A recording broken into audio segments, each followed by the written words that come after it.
So let's talk about something I find very interesting. Hopefully this isn't too inside baseball in the weeds for you, but I think it impacts everybody. So I feel like the media landscape is changing drastically out from underneath us. We know a lot of people in newsrooms across the country. You know, things are changing in our newsroom. It just happens. Like this is, journalism is a calling for many of us, but we also have to understand that this is a business that has to make money. And journalism for a long time was a business that was printing cash. That has changed. And not really from competition. We're used to competition from other journalists. We're not competing with our competition now is Netflix, it's companies, it's social media companies that basically are allowed to take our stories, stick them on social media, and then they get all the money from it. It's just become a very weird moment. And one of the places that's struggling with this right now is a place called the Washington Post. A giant. They just announced that they're having mass layoffs. And I don't know, so this company that we work for now, you just joined us in the last few months, but you probably know we used to be known as the Washington Post Company. And so our station is named after Catherine Meyer Graham, one of the legends. She was involved in breaking the story of Watergate, which took down That's what they're President really known for. Richard Nixon. I mean, it is a storied newspaper, and it is a newspaper that's very important to our country's history. It ended up, Graham Holdings, our company, sold the Washington Post Company. Jeff Bezos owns it now. Long story short, they're now laying off tons of people at the Washington Post. And you worry that journalism is going to be weakened when you see stuff like this happen. I like to see a very healthy journalist in these businesses. So we had our dollars and cents reporter. He focuses on the money aspect of things. Donovan Myrie, take a look at this situation and why it's happening. So here's Donovan. Entire sections of the 148-year-old paper are being eliminated or sharply reduced. Also facing deep cuts, the paper's local and metro desks. What makes the Post layoffs especially striking is that not all major newsrooms are shrinking.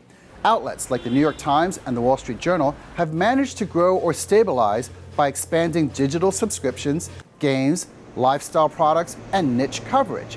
Others, including the Washington Post, have struggled to replace lost advertising revenue and slowing subscriber growth. Industry veterans say the scale of these layoffs sends a sobering message. Prestige no longer guarantees protection. Here's the consumer takeaway.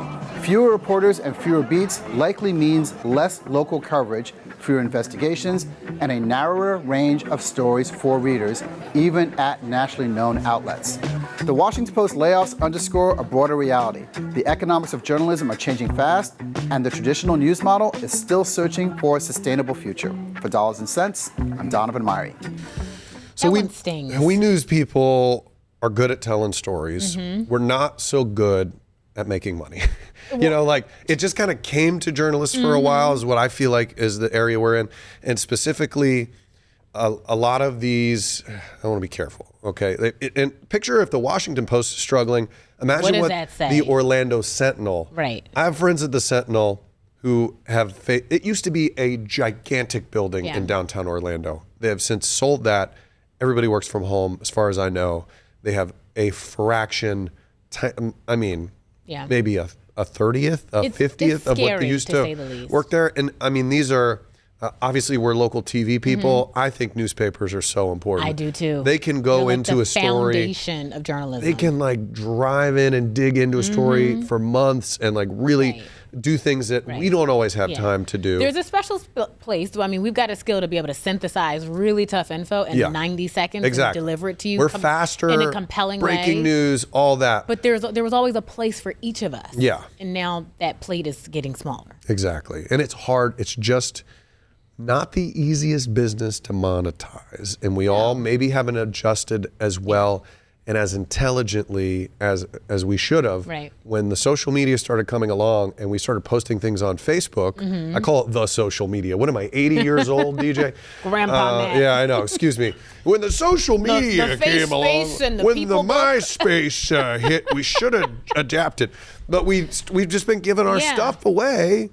And we really, it's been decisions by lawmakers and all that have handed it to them. But I'm glad you brought this up, though, because it is a little inside baseball, but people don't understand. They see us on TV and they're like, oh my God, you're rich. You're like, who does your makeup? I do my makeup. I dress myself. But yeah, there are so many platforms. There are so many options that people have to get information. And that's good in terms of making sure people have access. But when it comes to, like you said, monetizing it, 1 million clicks on a video, 1 million plus views does not translate to dollars, does not translate to ads. And you're not going to want to open up Instagram and see me talking like this and then pause and then, right. Yeah. And here's a commercial for somebody. Bankingrate.com or right. something. Yeah, so, exactly. Yeah. So we'll see. I don't know. It's just something. It's and then, a tough. So we saw that story land today. And that sort of leads into our next story, which I found. This was just a web article that I thought goes along. So 39-year-old cable network faces Chapter 11 bankruptcy. Bananas. So this is QVC, all right? I grew up I'm like dating myself, but this was on in every household, every room in my house. Oh yeah. QVC, HSN. So QVC now owns them both. HSN is based in Florida, which is one reason I wanted to talk about this too. Well, it used to be based in Florida. Now they're moving everything to wherever QVC is. But so they used to have 100 million homes that they were in, right? So with the internet and streaming, so many people have done the cord cutting. Cord cutting, yep. Now about 68 million people are still have cable. Yeah. So that disparity between 100 million and 68, and it's not going in a good direction. No. It's not turning around. And then the price for cable has jumped too significantly. It was like $99. I think even like in 2017, it almost doubled a couple years later. Yeah. So less or more options to get, your favorite shows, your favorite programs, plus it's more expensive? No. Who's not cutting the cord? Do you ever know a TV person who went and did QVC or HSN? Do I know any TV people? Is this a quiz? I've known some. No, so okay. I'm just saying, like, it's interesting because I've known some news people who took their talents, and gone in that and direction. gone over there, and now it's like kind of flip flop. And well, they made some money over there because you get commission on everything you sold. Do you? Oh yeah, these people are they hiring? These people they were rolling it. Wow. I don't think they're hiring anymore. No, well, $6.6 billion in debt. They're not. Yeah, you're right. It's scary. Back in the day, so we just wanted to talk about that for a little bit.